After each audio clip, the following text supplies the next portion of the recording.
One of my goals as a supervisor is to plan and organize the work. This is a big job. To do it well, I need to understand the work and the hazards involved.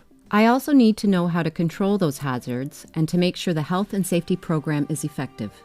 At the root of every work-related death, injury, or sickness is a hazard of some kind.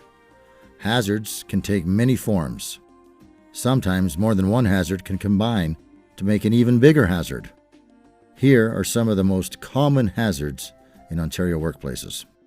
Repeating the same movements over and over, especially if you are in an awkward position or you use a lot of force. Think of someone who bends down all day, or someone who lifts heavy objects over and over again. Slipping, tripping, or falling. Think of something as simple as spilled coffee on the floor, a cluttered work area, or a raised platform with no guardrails. Motorized vehicles.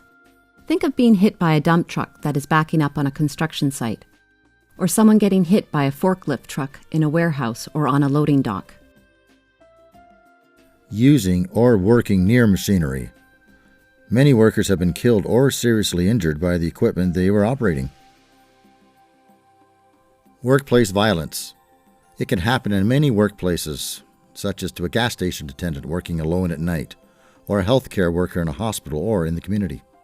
I also need to think about less apparent hazards, things like chemicals, fumes, toxic dust, or germs and viruses in schools, labs, and healthcare workplaces.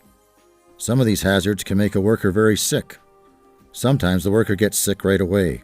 Other times the worker doesn't know he or she is sick until months or even years later. That's why it's important that they know about these hazards now.